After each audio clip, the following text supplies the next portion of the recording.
ایک مرتبہ میں پھیرے گیا، بغویوں والی مسجد شیر شاہ سوری کی شاہی مسجد ہے، اس میں میں سورہ الدحا پر تقریر کر رہا ہوں۔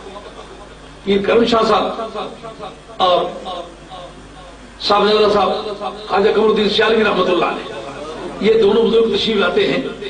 کیونکہ پیر کرم شاہ صاحب ان کے مرید تھے، ان کے جوتے اٹھا لیے، لیکن میں نے پہلے زیارت نہیں کی، پہلی مرتبہ خواجہ قمر الدین سیالوی رحمۃ اللہ علیہ کی زیارت کرنے کا موقع ملا۔ ایک سادہ سا درویش ہے، قدر کی قمیض پہنی ہوئی ہے اور ایک نیلے سے رنگ کا تہبند قدری کا باندھا ہوا ہے، اوپر تنکوں والی ٹوپی ہے، اس کے اوپر ایک موٹی سی ململ کی پگڑی ہے، تشریف لائے۔ لیکن کوئی 1.5-2 لاکھ آدمی کا اجتماع ہوگا، سبھی لوگ کھڑے ہو گئے، یہ کھڑا ہوا آگے آگے ایسے نگاہیں نیچی کر کے چلا۔ آتے آتے سب لوگ ملے، میں بھی ملا، میرے پیچھے صوفے پیچھے ہوئے تھے، ان پر آ کر کے پیر کرم شاہ صاحب بھی اور خواجہ قمر الدین سیالوی رحمۃ اللہ دونوں آ کر کے بیٹھ گئے۔ جب بیٹھے تو آہستہ سے کسی دوسرے آدمی سے پوچھنے کی آواز آئی کہ یہ جو مولوی صاحب تقریر کر رہے ہیں یہ کون ہے، کیا نام؟ دوسری طرف سے جوابی طور پر یہ پتہ چلا کہ وہ فرما رہے ہیں کہ یہ سید القادر شاہ صاحب جیلانی ہے۔ تو یہ پنڈی والے شاہ صاحب جو سرکار بغداد کے اولاد میں سے، ان کا یہ وہی ہے۔ یہ الفاظ سننے کے بعد میں نے دیکھا کہ ایک نرم نرم پاؤں میرے ہاتھ میرے پاؤں کو لگے، جب مڑ کے دیکھا وہ خواجہ قمر الدین سیالوی کے ہاتھ تھے۔ سبحان اللہ۔ جس دربار میں خواجہ گولڈوی جیسے خاندان کے لوگ مرید بن کے کھڑے ہوں، جہاں جلال پور شریف جیسا آستانہ مرید بن کے کھڑا ہو، ان کا تو دماغ ہی کام نہ کرے، میرے پاؤں کو چھو کے اپنے چہرے پر استعمال لیے۔ میں حیران ہوا کہ یہ آدمی اتنی بڑی شخصیت کا علمی طور پر بتوں والے استادوں کا ذکر کیا کرتے تھے کہ میرے شاگردوں کی تاریخ میں سب سے زیادہ ذہین آدمی پیر فضل شاہ صاحب جلال پوری تھے، لیکن وہ شہزادہ صاحب سید کا محنت نہیں کرتے تھے، ذہین تھے بلا کے، اس لیے علوم یاد رہ گیا۔ اگر محنت کرتے ان جیسا کوئی آدمی نہ ہوتا۔ لیکن اس کے بعد سب دنیا میں نے پڑھایا ہے جتنے لوگوں کو، ان میں سب سے زیادہ ذہین خواجہ قمر الدین سیالوی بھی تھے، لیکن جتنے ذہین تھے اتنے محنتی تھے۔ لیکن ادب کا بادشاہ اس شخص کو پایا، یہ لوگ کا بڑا فاضل آدمی ہے۔ میں نے کہیں لندن میں تقریر کرتے وقت بزرگوں کے آداب بیان کرتے وقت یہ بات بیان کر دی کہ خواجہ قمر الدین سیالوی رحمۃ اللہ تعالی نے ایسا ایسا سلوک مجھ سے کیا تھا۔ ان کا ایک مرید وہاں تھا، اس کو بڑا غصہ آیا، وہ جا کر کے خواجہ قمر الدین سیالوی رحمۃ اللہ کی بارگاہ میں کہتا ہے، وہ وہاں ایک لندن میں رہتا ہے، بڑا گستاخ آدمی ہے، وہ کہتا ہے کہ 2 لاکھ آدمی کے مجمع میں خواجہ قمر الدین سیالوی رحمۃ اللہ میرے پاؤں کو چھوا تھا، تو مجھے بڑا غصہ آیا، میں تو اس کے گلے پڑنے والا تھا، لیکن لوگوں کے ڈر کی وجہ سے میں ایسا نہیں کیا۔ تو یہ بات سن کے آپ میرے ساتھ ہاتھ نہیں ملانا، پیچھے کے بیٹھے، اور تمہیں پتا نہیں کہ ہمارے دربار کا مسئلہ کیا ہے؟ میں قیامت کی گرمی میں وہ سید ہو تو میں اس کے پاؤں کا ہاتھ لگاؤں۔ تم یہ کیا عقیدہ لے کر کیا، کیسا موذی عقیدہ تمہارا؟ تم جاؤ اس سے معافی مانگو اور اسے لکھوا کے لاؤ کہ میں نے معاف کیا، پھر میرے دربار میں آ سکتے ہو۔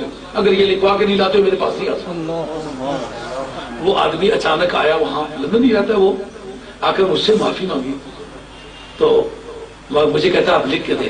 میں نے کہا خواجہ قمر الدین سیالوی رحمۃ اللہ علیہ کو میں آسمانی ستارہ سمجھتا ہوں، معمولی آدمی نہیں سمجھتا ہوں۔ میں نے اس شخص کی عظمت کا ذکر کیا کہ میری حیثیت اس شخص کے سامنے بچوں کی حیثیت ہے، علمی طور پر بہت بڑی شخصیت کا آدمی ہے، اور پیری مریدی کے اعتبار سے دوبارہ لیے گولڑا شریف وہاں کا مرید ہے، جلال پور شریف مرید ہے، میری کیا حیثیت ہے؟ تو اتنی بڑی شخصیت کا آدمی ہو کر میرے پاؤں کو صرف اس لیے چھوا کہ میں سرکار بغداد کی اولاد میں سے۔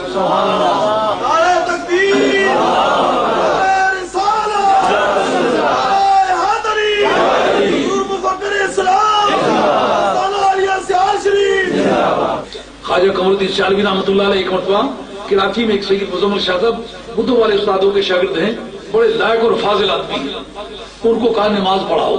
نماز پڑھانے کے آگے کھڑے ہوئے، خواجہ قمر الدین سیالوی رحمۃ اللہ کے روب اور دبدبے کی وجہ سے نماز میں بھول گئے، نماز نہیں ہوئی۔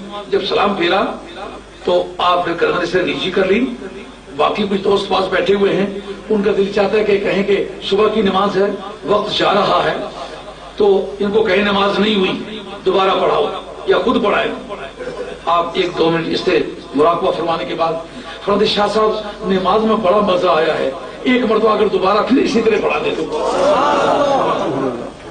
اب شاہ صاحب کو حوصلہ بلند ہو گیا, دوبارہ نماز پڑھائی اور ٹھیک نماز پڑھائی. بعد میں دوستوں نے آپس میں چیمی گویا کی حضرت نے یہ نہیں بتایا کہ تمہاری نماز نہیں ہوئی تھی, آپ خود ہی فرمان لگے اولاد رسول کی نماز کو یہ کہنا کہ تمہاری نماز نہیں ہوئی یہ سوء ادب ہے, غلط ہے. یہ بات غلطی کی نسبت اولاد رسول کی طرف کرنا یہ بے ادبی ہے. یہ میرا مذہب نہیں ہے, تمہارا مذہب ہے تو کرو. سمجھ رہے یہ بات. ایک مرتبہ خواجہ قمر الدین سیالوی رحمۃ اللہ علیہ بیمار ہیں اور ایک سید صاحب تشریف لائے, افسرات کی خدمت کیا کرتے تھے, تو ان کی کوئی بیٹیاں بھی آنے والی تھیں تو ان کے پاس پیسے نہیں تھے, تو آپ بیمار تھے. باہر سے آ کر پوچھا حضرت ایک سید صاحب کو آئے ہوئے آپ سے ملنا چاہتے ہیں. آپ نے اپنی خواتین کو ایک دوسرے سے میں کیا کہ آپ شاہ صاحب کو اندر لیا. جب اندر لائے گئے تو آپ سید ہیں, ان کا جی میں سید. ان کا آپ اپنا پاؤں میری چارپائی کے بازو پہ رکھے, میں سیدوں کو پرکھنا جانتا ہوں, جب تک پرکھوں گا نہیں کچھ نہیں دوں گا. انہوں نے پاؤں رکھا, آپ نے ایک ہاتھ پنجے پہ رکھا, ایک ہاتھ ان کی ایڑی پہ رکھا اور مضبوطی سے پکڑ کے ان کے پاؤں کا بوسہ لیا. رویا آپ نے جو میں نے آپ کو یہ زحمت دی مجھے معاف کرنا, کیونکہ میں اولاد رسول کے پاؤں کو ہاتھ لگایا کرتا ہوں, آج میں اٹھ نہیں سکتا تھا, اس لیے آپ کو کہا پاؤں اوپر رکھے. میری کیا مجال ہے, میں اولاد رسول کو پرکھتا پھروں. جو آپ کے پاس پیسے تھے خدمت میں پیش کیے, آپ میرے لیے دعا کرتے جائیں. آج کی اس مجلس میں آپ اپنے ماں باپ کی تعظیم, اپنے استاد کی تعظیم, اپنے پیر و مرشد کی تعظیم, اولاد رسول کی تعظیم کا یہ حوالہ لے کے چلے.